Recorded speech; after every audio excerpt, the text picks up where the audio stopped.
अगर आप इस कहानी के पिछले भाग सुनना चाहते हैं तो मैं आपको लिंक डिस्क्रिप्शन बॉक्स में दे दूंगी और साथ ही कमेंट बॉक्स में पिन कर दूंगी, तो वहां से जाकर सुन सकते हैं। अब सुनिए आगे। अर्पिता देख, आज तो मेरे आगे पीछे कोई भी नहीं चल रहा है। वैसे जब मैं यहाँ से जाती थी ना तो ये लड़के कमेंट करके मुझे परेशान कर देते थे। तो ये बात है, खैर कोई नहीं, अब तुम खुद ही जवाब दे दिया करना, अर्पिता ने मुस्कुराते हुए कहा। अच्छा श्रुति, तुम मुझे कॉलेज ही घुमा दो, पता तो चले कौन सी चीज कहाँ है, लाइब्रेरी, ऑडिटोरियम वगैरह। ओ तेरी, तूने अच्छा याद दिला दिया ऑडिटोरियम का। मुझे भाई को बताना था कि हमारे कॉलेज में कल एकसम लखनऊ के नाम से गजलों और शायरी का महफिल सज रही है, जिसमें पूरे लखनऊ से कुछ चुनिंदा लोग आ रहे हैं, क्योंकि यह भी संगीत जगत का एक अहम भाग है और हमारा लखनऊ इसके लिए कितना फेमस है। श्रुति ने बेहद खुशनुमा अंदाज में अर्पिता से कहा।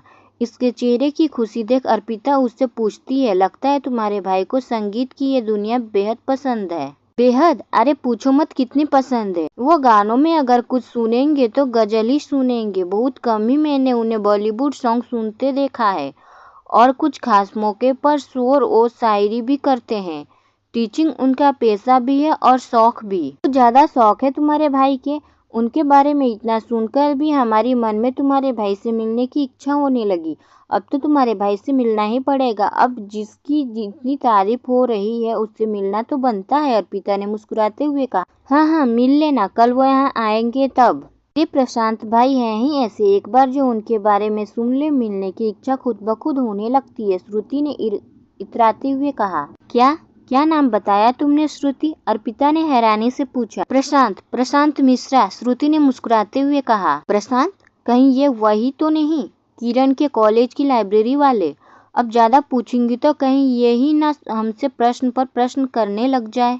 लेकिन अब चैन भी तो ना पड़ेगा बिन जाने। इंतजार करने के अलावा और कोई विकल्प भी तो नहीं है। ओह गॉड, यही तो दुनिया जहाँ का सबसे मुश्किल कार्य है, इंतजार। न जाने लोग कैसे कर जाते हैं। खुद से ही अर्पिता कहती है। उसे बुदबुदाते देख श्रुति कहती है, कहाँ खो गई, क्या बड़बड़ा रही है? का कुछ नहीं, बस ऐसे ही। बहुत बहुत बहुत प्यारा नाम है तुम्हारे भाई का, प्रशांत। दिल की गहराई में उतर चला जाता है, अर्पिता ने मुस्कुराते हुए कहा। है ना प्यारा नाम? माँ भी यही कहती है। श्रुति की बात सुन अर्पिता मुस्कुरा देती है और दोनों ऑडिटोरियम में पहुंच जाती है, जहां कल के प्रोग्राम का नोटिस लगा होता है। अर्पिता और श्रुति दोनों नोटिस पढ़ती है। भाई सुनेगा तो सच में उनके कदम जमीन नहीं रहेंगे। अब तो मुझसे रहा नहीं जा रहा है, तुम ही रुको, मैं अभी भाई को फोन कर उसे बताकर आती हूँ। ओके ओके कह श्रुति वहां से एक तरफ चली जाती है। श्रुति के जाने के बाद अर्पिता मुस्कुराते हुए कहती है, तो ये एक मुलाकात आपसे ही हो जाए श्रुति के भाई प्रशांति जी। हमारा मैन कह रहा है आप वही है लाइब्रेरी वाले, कि कल शाम को आपसे मिलते हैं, अब पता लग ही जाएगा। श्रुति आ जाती है और उसके चेहरे की मुस्कान देख अर्पिता उससे कहती है, श्रुति तेरी खुशी बता रही है कि कल तेरे भाई आएंगे, साथ ही उनके साथ तू भी आएगी, यानी तुम्हें भी ये दुनिया बहुत पसंद है। हम ये शौक तो मुझे मेरे भाई से ही मिला है, श्रुति ने मुस्कुराते हुए कहा। मैं तो कह रही हूँ कल तू भी आना, बहुत मजा आता है, बहुत कुछ सीखने को मिलता है। कॉलेज है तो एंट्री के लिए पास भी जरूरत नहीं है। ठीक है फिर कल हम भी आएंगे, अर्पिता कुछ सोचते हुए कहती है। दोनों वहाँ से लाइब्रेरी जाती है। वहाँ अर्पिता अपना लाइब्रेरी कार्ड बनवाती है। वहाँ से श्रुति उसे पूरे कॉलेज में घुमा देती है और जाकर दोनों गार्डन में बैठ जाती है। उनके पीछे ही आकर बैठता है सात्विक, जो अपना ध्यान किताबों में लगाने की कोशिश करता है, लेकिन बार बार असफल हो जाता है। चिंत किताबों से हट अर्पिता पर जाकर टिक जाता है। वहीं अर्पिता बैठी श्रुति के साथ होती है, लेकिन उसके जेहन में घूम प्रशांत रहा है, जिससे उसके चेहरे पर अनायास ही मुस्कान खिल रही है। श्रुति उसके चेहरे की मुस्कान देखकर खुश हो रही है। अर्पिता तुम बताओ, तुम्हारी फैमिली में कौन कौन है, मुझे भी तो पता चले। आखिर इतनी बोल्ड लड़की को कौन झेलता है घर में, श्रुति मुस्कुराते हुए कहती है। हमारे घर में यहाँ तो मासी, मौसा जी, उनके 2 बच्चे और दादी, इतने सब है। ओह, तो यहाँ लखनऊ में अपने मौसा मौसी के साथ रहती हो? हाँ जी, अर्पिता ने कहा। तभी श्रुति का फोन बजता है, तो उसके घर से होता है। अर्पिता घर से फोन है, मैं तुमसे बाद में बात करती हूँ, ठीक है? ओके श्रुति, नो प्रॉब्लम, तुम आराम से बात कर लो, हम यही पढ़ते हैं, तुम बात कर लो, फिर निकलते हैं घर के लिए। यह श्रुति वहां से एक तरफ चली जाती है और बात करने लगती है। सात्विक, जो बहुत देर से अर्पिता को देख रहा है, वो मुस्कुराता है और फिर से अपना कार्य करने लगता है। अर्पिता और सात्विक वही गार्डन में बैठे हुए हैं कि तभी कॉरिडोरियम की तरफ से कुछ शोर सा सुनाई देता है। अर्पिता ध्यान देती है कि वहां से उठकर जाने लगती है। सात्विक भी वहां से उठकर कॉरिडोरियम की तरफ जाता है। अर्पिता कॉरिडोर में जाती है। वहां कॉलेज का छात्र छात्राएं चारों ओर से घेरा बनाए हुए, उनके बीच में आवाज आ रही है, त्रिपाठी सर आप ठीक है? त्रिपाठी सर कुछ बोलिए, क्या हुआ आपको त्रिपाठी सर? अर्पिता और सात्विक दोनों ही ये आवाज सुनते हैं और परिस्थिति समझ आसपास के छात्रों को वहां से हटने के लिए कहते हैं। अर्पिता, आप लोग एक तरफ हट जाइए, हवा आने दीजिए सर पर, प्लीज सभी एक तरफ हटिए। वही सात्विक भी सबसे एक तरफ हटने को कहता है। आसपास की जगह भी खाली हो जाती है। छात्र कुछ पीछे हट जाते हैं तो अर्पिता और सात्विक दोनों ही त्रिपाठी सर के पास पहुंचते हैं। त्रिपाठी सर उस समय लगभग अचेत अवस्था में होते हैं। त्रिपाठी सर के पास कॉलेज के ही कुछ छात्र होते हैं जो उन्हें मूर्छावस्था से बाहर लाने की कोशिश कर रहे हैं। सर को पंखे के नीचे ले जाना होगा, सात्विक सर को देखते हुए कहता है। इन्हीं पसीना निकल रहा है, हो सकता है सर को गर्मी की वजह से चक्कर आ रहे हो, जिस कारण इनका स्वास्थ्य खराब हो गया हो। प्लीज आप में से कोई मेरी मदद करो जिससे मैं सर को वहां हॉल में ले जा सकूं। सात्विक की बात सुन कुछ छात्र आगे बढ़ते हैं एवं त्रिपाठी सर को उठाकर कंधे का सहारा देकर उन्हें धीरे धीरे हॉल में ले जाते हैं, जहां एक बेंच पर उन्हें लिटा देते हैं। अर्पिता जाकर पानी ले आती है। हवा लगने से धीरे धीरे त्रिपाठी सर के शरीर पर आया हुआ पसीना सूखने लगता है। कुछ क्षणों में त्रिपाठी जी का मूर्छा टूट जाती है एवं वो अपनी आंखें खोलते हैं। कॉलेज के अन्य साथी प्रोफेसर सदस्य वहां आ जाते हैं एवं त्रिपाठी जी से उनके स्वास्थ्य के विषय में पूछते हैं। प्रोफेसर है तो औपचारिकता तो निभानी ही पड़ेगी। त्रिपाठी जी मन ही मन सोचते हैं, हृदय में राम बगल में छुरी, लेकिन व्यवहारिकता और संस्कार, ये दो बेड़ियों जो प्रत्येक इंसान के व्यक्तित्व पर इस कदर हावी है कि उसे बनावटीपन रखने के लिए मजबूर कर देते हैं। यही हमारे त्रिपाठी जी कर रहे हैं। साथ ही प्रोफेसर के साथ उसके संबंध कुछ विशेष अच्छे नहीं है, लेकिन विपरीतता तो दिखाना पड़ेगा। मुझे भी आपका इस तरह हालचाल पूछना अच्छा लगा। शुक्रिया आप सभी का, अब मैं बेहतर महसूस कर रहा हूँ। त्रिपाठी जी ने संक्षिप्त सा उत्तर देकर वाक्यांश को समाप्त कर दिया। साथी प्रोफेसर गण वहां से चले गए हैं। उनके साथी त्रिपाठी जी स्टाफ रूम में चले जाते हैं। त्रिपाठी जी के जाते ही सभी छात्र वहां से तितर बितर हो जाते हैं। अर्पिता भी वहां से चली जाती है और आकर बगीचे में बैठ जाती है। सात्विक, जिसने अभी अभी अर्पिता का एक अलग ही रूप देखा था, अर्पिता के बारे में सोच मुस्कुराते हुए कहता है, लगता है बहुरंगी व्यक्तित्व है आपका मिस अर्पिता जी। सात्विक भी वहां से चला आता है और अर्पिता के पास जाता है एवं उससे बातचीत करना शुरू करता है। परोपकारी स्वभाव है आपका अर्पिता जी, सात्विक ने बात शुरू करते हुए कहा। अर्पिता जो लाइब्रेरी से लाइव पुस्तकों पर अध्ययन कर रही है, आवाज सुनकर ऊपर की तरफ देखती है। जी ऐसा नहीं है कि परोपकारी स्वभाव है, बस जहाँ आवश्यकता होती है और हमें लगता है कि हम मदद कर सकते हैं तो आवश्यक करेंगे, बाकी परोपकार का स्वभाव तो नहीं है। अर्पिता बड़ी ही स्पष्टता से कहती है। विचारधारा है आपकी, इसी को तो कहते हैं नेकी कर दरिया में डाल, सात्विक ने मन ही मन कहा। कुछ क्षण के लिए दोनों चुप हो जाते हैं। सात्विक बातचीत की जारी रखने के लिए आगे कहता है, अगर आप बुरा ना समझे तो क्या मैं आपसे कुछ गुफ्तगू कर सकता हूँ? सात्विक की बात सुन अर्पिता सांवलिया निगाहों से उसकी तरफ देखती है। आप ऐसे ना देखिए, मैं ज्यादा निजी बात नहीं करूँगा, बस ऐसे ही कुछ सामान्य जानकारी जानना चाहता हूँ कि एक कॉलेज सहयोगी के तौर पर मुझे उम्मीद है कि आपको इससे कोई परेशानी नहीं होगी। अर्पिता कुछ सोचती और कहती है, ठीक है आप पूछिए, अगर उचित लगेगा तो हम आपको उत्तर अवश्य देंगे। बहुत अच्छा, सात्विक ने कहा और अर्पिता से कुछ प्रश्न पूछने लगता है। सात्विक, अर्पिता जी क्या आप यहीं लखनऊ से हैं? अर्पिता जी नहीं, हम यहाँ से तो नहीं है, लेकिन फिलहाल यहीं रहते हैं। ठीक है, वैसे क्या आपको साहित्य के विशेष लगाव है? जी, लगाव तो है, हमें पढ़ना बेहद पसंद है, फिर चाहे वो हिंदी साहित्य के पुस्तक हो या फिर संगीत जगत के संबंधित कोई जानकारी। धन्यवाद। वैसे एक बात कहूँ मैं कि ये पढ़ने की आदत बहुत होना अच्छा है। हर किसी को ये आदत नहीं पड़ सकती। सात्विक ने चेहरे पर थोड़ी सी मुस्कुराहट लाते हुए कहा। जी, बिल्कुल सही कहा आपने। पढ़ने की आदत इतनी आसानी से नहीं पड़ती। इसके लिए धैर्य की सबसे ज़्यादा आवश्यकता होती है। धैर्य का गुण अगर हमारे पास है तो ज्ञान का भंडार होना कोई बड़ी बात नहीं। आप बातें बहुत अच्छी करती है, सात्विक ने कहा। जी शुक्रिया, अर्पिता कहती है। श्रुति भी बातचीत कर वापस से अर्पिता के पास आ जाती है। श्रुति अर्पिता और सात्विक की बातचीत सुनती है। अच्छा, एक अंतिम प्रश्न और है। जी पूछिए। अर्पिता जी, आप आगे किस क्षेत्र में अपना करियर बनाना चाहती है? मेरे कहने का अर्थ है आप आगे क्या करना चाहती है? हम एक सफल संगीत अध्यापिका। तो बहुत अच्छा है, सात्विक ने कहा। अगर आपको उचित लगे तो क्या हम अच्छे दोस्त बन सकते हैं? वह क्या है ना, मैं आपकी विचारधारा से बेहद प्रभावित हूँ और मेरा मानना है कि अगर हमें कोई ऐसा व्यक्ति मिले जो हमें प्रथम बातचीत में अपनी बातों को गहराइयों से प्रभावित करे तो उसकी मित्रता कर लेनी चाहिए। से बातचीत करते हुए मुझे इस बात का एहसास हो रहा है।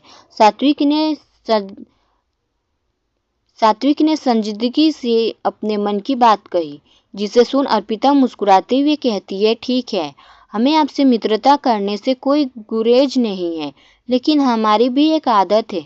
हम यूं ही हर किसी से मित्रता नहीं करते हैं। हमारे लिए मित्रता करने से कुछ पैमाने हैं। अगर आप उन पर खरे उतरेंगे तभी हम आपकी मित्रता के प्रस्ताव को स्वीकृति देंगे, क्योंकि भगवान कृष्ण भी कहते हैं कि किसी से मित्रता बहुत सोच समझकर करनी चाहिए, क्योंकि मित्रता निभाना अत्यंत कठिन होता है और एक बार मित्रता करने पर जीवन पर्यंत उसे निभानी चाहिए। सच में इनके विचार कितने ऊंचे हैं, सात्विक ने मन ही मन खुद से कहा और अर्पिता से पूछा, जब आपने ये बता ही दिया है कि आपके मित्र बनने के कुछ विशेष पैमाने हैं, तो अब आप मुझे उनकी भी जानकारी दे दीजिए, जिससे कि मैं ये समझ सकूं कि मैं आपसे मित्र बनने योग्य हूँ या नहीं। अरे, इतनी शीघ्रता करने की ज़रूरत तो है नहीं। जैसा कि हमने अभी कहा कि धैर्य नाम का भी एक गुण होता है, अर्पिता ने सात्विक से कहा। मिस अर्पिता जी, तो अभी तो हम ऐसे ही फॉर्मल बातचीत कर सकते हैं कि नहीं? बिल्कुल, इसमें क्या बुराई है, अर्पिता ने कहा और श्रुति के साथ बातचीत करने में व्यस्त हो जाती है। सात्विक मुस्कुराते हुए वहां से चला जाता है और अपना किताबें वाला बैग लेकर उन दोनों के पास जाकर बैठ जाता है। अर्पिता उसे देखती है और फिर अपने कार्य में लग जाती है। वहीं सात्विक भी अपनी पुस्तक निकालता है और पढ़ने लगता है। कुछ एक चीजें उसे समझ में नहीं आती है, तब वो अर्पिता से उन्हें डिस्कस करने लगता है। अर्पिता जी, क्या आप मुझे इन दो टॉपिक्स को क्लियर करवा सकती है? सात्विक ने किताब अर्पिता को दिखाते हुए कहा। अर्पिता किताब देखती है तो किताब में दो टॉपिक्स पर गोल सा निशान बना होता है।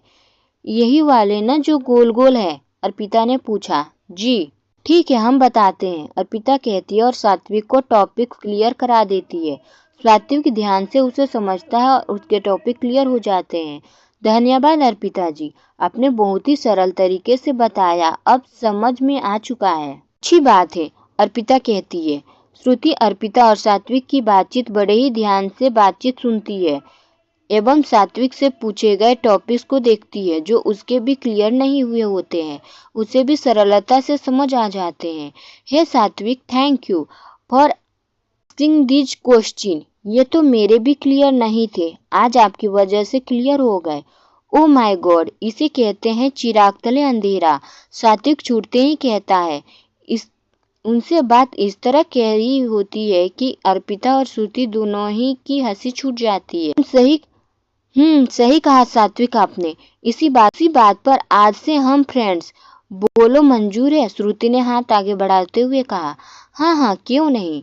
नेकी और पूछ पूछ कहते हुए सात्विक अपना हाथ आगे बढ़ा हाथ मिलाता है।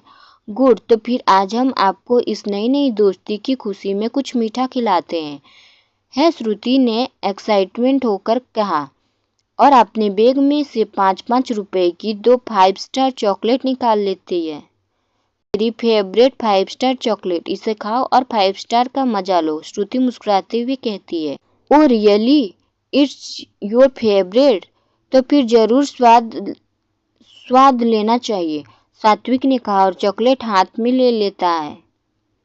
वहीं अर्पिता अपनी किताबों देखने लगती है, जिसे देख श्रुति कहती है, वो मिस किताबों की शौकीन, अब तुम्हारे लिए क्या अलग से इनविटेशन दे हम? देखो आज ही हमारी भी दोस्ती की शुरुआत हुई है, तो तुम्हारा भी मुंह मीठा करना बनता है। अर्पिता श्रुति की ओर देखती है और चॉकलेट लेते हुए उसे कहती है, जब कुछ देर पहले हमने तुम्हें देखा था तब तो ऐसी चुप बैठी थी जैसे तुमने कुछ कहा तो जुर्म हो जाएगा, और अब ऐसी बातचीत कर रही हो जैसे डर कौन सा पंछी है पता ही नहीं हो। हम ये सब तुम्हारी संगत का असर है, श्रुति हंसते हुए कहती है। हमारी संगत? श्रुति अर्पिता हैरान होकर पूछती है। तुम्हारी संगत। अब इतनी ब्रेबगल के साथ होगा तो स्वयं को परिवर्तन करने में समय कितना लगेगा? श्रुति मुस्कुराते हुए कहती है। वैसे सच कहूँ अर्पिता, तो डरती तो मैं किसी से नहीं हूँ, बस वो लड़के थोड़े ज़्यादा बदतमीज है, इसीलिए इनसे उलझना मुझे समझ नहीं आता, इसीलिए उन्हें इग्नोर करना ही बेहतर समझती हूँ। ये तो बहुत अच्छी बात है कि तुम किसी से डरती नहीं हो, अर्पिता सहजता से कहती है। अच्छा अब हम चलते हैं, कल शाम को ही मिलेंगे, अर्पिता ने अपनी किताबों को समेटते हुए कहा। शाम को क्यों अर्पिता जी? सात्विक ने पूछा। क्योंकि शाम को हम भी कॉलेज ऑडिटोरियम में आयोजित होने वाले प्रोग्राम में आएंगे। कि अर्पिता चुप हो जाती है और सोचती है, आना तो पड़ेगा ही, आखिर हमें किसी के भाई से भी तो मिलना है। ओह तो ये बात है, आप कल होने वाले प्रोग्राम में शिरकत कर रही है अर्पिता जी? अरे नहीं, शिरकत करने नहीं, हम तो दर्शक बनकर जा रहे हैं। अभी इतना हुनर नहीं है जो ऐसे प्रोग्राम में हम शिरकत कर सके। हुनर तो होता ही है, अगर नहीं है तो कुछ सीखा भी जा सकता है, इसमें कौन सी मुश्किल है?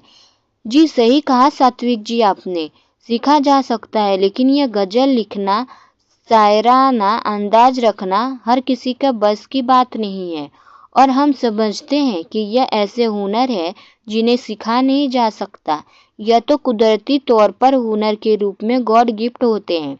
हाँ, बस इतना किया जा सकता है कि इस हुनर को अभ्यास के साथ निखारा जा सकता है। क्या बात कही है अर्पिता जी आपने, 100% सच। जी शुक्रिया, अब हम चलते हैं, बाय बाय, अर्पिता कहती है और कॉलेज से घर के लिए चली जाती है। वहीं सात्विक और श्रुति भी एक दूसरे से बाय कहकर वहां से भाग चलते हैं। अर्पिता घर पहुंचती है, जहां किरण और बीना जी दोनों ही हॉल में बैठ उसका इंतजार कर रहे हैं। हेलो मासी, हम आ गए हैं, अर्पिता ने हॉल में पड़े सोफे पर बैठते हुए कहा। बहुत बढ़िया लाली, अब आप बैठिए, मैं आपके लिए कॉफी लेकर आती हूँ, बीना जी कहती है। अर्पिता वहां से उठकर चली जाती है। वहीं बीना जी किरण को कुछ देर में रसोई में आने को कहा वहां से चली जाती है। कुछ देर में अर्पिता भी नीचे आ जाती है और कॉफी पीते हुए टेलीविजन पर लेटेस्ट न्यूज देखने लगती है। इसी तरह से दिन भी निकल जाता है। एक दिन शाम को अर्पिता कॉलेज जाने के लिए तैयार होने लगती है। इससे लाइट ब्लू रंग की ड्रेस पहनी हुई है और बालों को फोल्ड कर जूड़ा बना उसमें क्लिप लगाती है। कानों में उनकी ड्रेस की मैचिंग ईयररिंग डालती है। एक हाथ में गोल्डन वॉच और दूसरे हाथों में पहने जाने वाले ब्रेसलेट पहनती है। हल्के नीले रंग के चिकन की कारीगरी वाली फ्रॉक सूट पहने अर्पिता बेहद खूबसूरत लग रही है। उसके मन में वो मुड़ते हुए प्रशांत का चेहरा घूम रहा है, जो उसके चेहरे पर मुस्कुराहट का काम कर रही है। अर्पिता इतने जन्नत से तैयार हो रही है कि करीब 10 मिनट की पूरी तरह रेडी होने वाली अर्पिता से अब 30 मिनट सजने संवरने में व्यतीत हो गए, इससे पता ही नहीं चला। वो पूरी तरह तैयार हो जाती है और किरण को आवाज दे कहती है, किरण हम कैसे लग रहे हैं? किरण जो तैयार होकर अर्पिता का इंतजार कर रही है, अर्पिता को देख कहती है, थैंक गॉड यार जो तुम तैयार हो गई, आज इतना ज्यादा टाइम लिया ना तुमने तैयार होने में, तो मुझे सोच कर ही टेंशन हो रही थी कि कहीं तुम्हारा स्वास्थ्य खराब तो नहीं है क्या? लेकिन हम तो रोज की तरह ही तैयार हुए हैं। इतना ही समय लिया है यार हमने, और तुम कह रही हो कि 30 मिनट हो चुके हैं। कहते हुए अर्पिता घड़ी देखती है और चौंक जाती है। ओ गॉड, यह तो 4:30 हो चुकी है। जी मैडम जी, फौरन हाथों को इशारे से कहा। तुम सच कह रही थी किरण, हमने वाकई में 30 मिनट लगा लिए तैयार होने में। जी यही कह रही थी मैं तब से। चलो कोई बात नहीं, समय लगा सो लगा, लेकिन तुम बहुत सुंदर रही हो, किसी की नजर ना लगे। करने के लिए शुक्रिया किरण, हमें लगता है कि हमें अब निकलना चाहिए, देरी हो रही है। सही कहा, चलो अब, किरण कहती है और अपना बैग उठा अर्पिता के साथ हॉल में आ जाती है। जहाँ बीना जी की नज़र अर्पिता पर पड़ती है तो वह उसकी नज़र उतारते हुए कहती है, मेरी अर्पिता आज बहुत सुंदर लग रही है, किसी की नज़र ना लगे। अर्पिता मुस्कुरा देती है। वही किरण थोड़ा चिढ़ती हुए कहती है, सही है माँ, अपनी लाडली की ही नज़र उतारना भूल गई आप। बीना जी किरण के पास आते हुए कहती है, अरे तुम तो मेरी प्रिंसेस हो, आपकी नज़र उतारना कैसे भूल सकते हैं। लगते हुए अपनी आंखों के कोरों से काजल चुराकर किरण के कान के पीछे लगा देती है। तब तक कमरे से किरण का भाई भी आ जाता है और तीनों बीना जी के, हेमंत जी और दया जी को बाय गए वहां से कॉलेज के लिए निकल जाते हैं। आरब, किरण और अर्पिता तीनों हेमंत जी के बाइक लेकर कॉलेज के लिए निकलते हैं। आधे रास्ते में पहुंचते हैं कि बाइक की पंचर हो जाती है। ओ गॉड, इसे भी अभी खराब होना था, 5 मिनट और रुक जाता तो हम सभी कॉलेज कैंपस में होते। किरण अधीर हो कहती है। उसकी अधीरता देख अर्पिता उसके सर पर चपत लगाते हुए कहती है, ज्यादा अधीर ना हो, शुक्र है कि हम अब आधा रास्ता से आगे पहुंच चुके हैं। कॉलेज अभी ज्यादा दूर नहीं है, थोड़ा पैदल चलेंगे तब पहुंच भी जाएंगे। सो तो है, किरण ने कहा। अच्छी बात है, फिर तो अब एक कार्य करते हैं कि आप लोग पैदल ही कॉलेज के लिए निकलिए। हम लोग पहले से ही लेट हो चुके हैं और अगर हम सभी यही टाइम वेस्ट करेंगे तो और देर हो जाएगी। तो इसीलिए एक कार्य करते हैं, आप लोग आगे चलिए, मैं इसे ठीक करवा कर पहुंचता हूँ, इस बार आरब ने कहा। ठीक है, दोनों पैदल ही कॉलेज के लिए निकलती है। अच्छा अर्पिता, मेरे मन में बहुत देर से एक प्रश्न भुतक रहा है, पूछूं तुझसे? किरण ने अर्पिता की ओर देख पूछा। अर्पिता किरण को देखती है और कहती है, ना कहेंगे तो तुम भी कौन सा रुकने वाली है,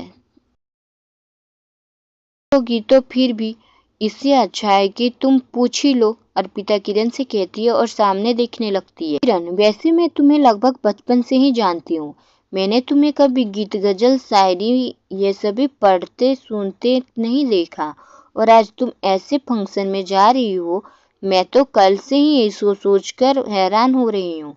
अर्पिता, किरण, हैरान ना हो, बस ये समझो कि हम अपना रूटीन थोड़ा बदल रहे हैं। मतलब मैं समझी नहीं अर्पिता, किरण, ऐसे सोचो, अगर हम डेली एक ही तरह से एक ही कार्य करते हैं तो जीवन में निरसरता आ जाती है। तो उसे दूर करने के लिए हम क्या करते हैं कि अपना रूटीन और कार्य करने का तरीका बदल लेते हैं। अब जब तरीका बदलते हैं तो कुछ नया भी तो सीखते हैं, तो हम भी वही कर रहे हैं, समझी कि नहीं? किरण, समझ गई। किरण, बढ़िया है, कहती है और मन ही मन सोचती है, किरण अब तुम्हें हम क्या बताएं कि हमारे इस प्रोग्राम में जाने की वास्तविकता कारण कुछ और है। हम इस प्रोग्राम में जा रहे हैं उस शख्स से मिलने के लिए जिससे मिलकर हमें कुछ अजनबी सा लेकिन सुखद एहसास होता है। सोचते हुए ही वो हल्का सा मुस्कुराती है। बातें करते हुए दोनों कॉलेज के मुख्य दरवाजे तक पहुंचती है। कॉलेज के दरवाजे पर इस प्रोग्राम में आने वाले सदस्यों का अगवानी के लिए वहां एक व्यक्ति नियुक्त किया जाता है। अर्पिता कुछ यूं तैयार होकर आती है कि उसे देखकर वह नियुक्त व्यक्ति इस प्रोग्राम का एक प्रतिभागी समझ लेता है, जिस कारण वह अर्पिता से कहता है कि आप इस दरवाजे से न जाइए, आपके लिए दूसरे दरवाजे से अंदर जाने की व्यवस्था की गई है। की बातें सुन अर्पिता सोचती है, शायद यहाँ महिलाओं और पुरुषों के लिए अलग अलग जाने की व्यवस्था की गई है, इसीलिए यह व्यक्ति हमें दूसरे दरवाजे से जाने के लिए कह रहा है। इस बात का तो उसे तनिक भी आभास नहीं है कि उसे एक प्रतिभा ये समझकर दूसरे दरवाजे से जाने का इजाजत दी गई है। अर्पिता और किरण उस व्यक्ति को धन्यवाद कर वहां से दूसरे दरवाजे की तरफ पहुंचते हैं, जहां उसे बिना किसी जांच पड़ताल के अंदर प्रवेश करने दिया जाता है। किरण अर्पिता दोनों की कॉलेज में प्रवेश करती है। चूंकि कॉलेज में आज विशेष फंक्शन रखा गया है तो उसे सुसज्जित भी किया गया है। कॉलेज प्रशासन ने बहुत सुंदर तरीके से रास्तों को सजवाया है। गुब्बारे, प्लास्टिक की सुंदर सी बेलें, चमकीली लड़ियां, श्वेत और लाल रंग के कपड़े का सुंदर मेल बनाकर लगवाया है। किरण, क्या बात है अर्पिता, तुम्हारे कॉलेज तो बहुत ही सुंदर है। इतना सुंदर कि इसे देखकर मेरे मन में एक ही ख्याल आ रहा है कि मैं भी अपना दाखिला यहीं इसी कॉलेज में करवा लूं। किरण की बातें सुन अर्पिता मुस्कुराते हुए कहती है, ठीक है, दाखिला ही लेना है ना तो बिल्कुल लेना है, लेकिन इस वर्ष नहीं, अगले वर्ष, क्योंकि हमारा ही दाखिला लास्ट डेट में हुआ है। और हमारी प्यारी पगली, ये आज की विशेष सजा देख तुम्हारा मन लुभा गया। अरे हम सब कॉलेज में पढ़ने के लिए दाखिला ले जाते हैं, ना कि साथ सजा देखने के लिए। सही कहा तूने अर्पिता, अब एक वर्ष इंतजार करना ही पड़ेगा, कह किरण हंसने लगती है। पागल लड़की, अर्पिता कहती है और उसका हाथ साथ देते हुए खुद भी मुस्कुराने लगती है। अर्पिता ने कल कॉलेज घूमा तो होता है, लेकिन पूरा कॉलेज नहीं घूम पाई है। ऑडिटोरियम में अर्पिता और श्रुति दोनों जा नहीं पाई थी, जिस कारण अर्पिता को ऑडिटोरियम के रास्ते के बारे में पता ही नहीं होता है। किरण और अर्पिता दोनों चारों ओर देखते हुए चल रही है। चलते हुए दोनों ऑडिटोरियम के पीछे वाले हिस्से में पहुंचती है, जहां अर्पिता की नजर एक दरवाजे पर पड़ती है। उस दरवाजे के सटकर ही 2 कमरे बने हैं, जहां कॉलेज में होने वाले प्रोग्राम का समय कॉलेज के छात्र छात्राएं तैयार होते हैं। अर्पिता, किरण, दरवाजा तो मिल गया, देख वो रहा सामने, अर्पिता हाथों से इशारा करते हुए किरण से बताती है। किरण अर्पिता के हाथों के इशारों की तरफ देखती है, जहां दरवाजा उन दोनों के करीब 15 कदम की दूरी पर होता है। किरण, दरवाजा भी मिल गया तो अब एंट्री भी हो जाए। अर्पिता, हाँ जी बिल्कुल, कहते हुए आगे कदम बढ़ा लेती है। अर्पिता के पीछे ही किरण भी आती है। आज हमारी उलझन से हमें मुक्ति मिल जाएगी। हमें पता चल जाएगा कि श्रुति के भाई प्रशांत जी आप ही है या कोई और। जानने के लिए सुनते रहे ऑटो मोटिवेशनल वाइब्स। आपको ये कहानी कैसी लगी मुझे अपनी राय कमेंट बॉक्स में ज़रूर दीजिएगा। कहानी पसंद आए तो लाइक शेयर सब्सक्राइब कर दीजिए। मिलते हैं नेक्स्ट पार्ट में। Thank you for watching video.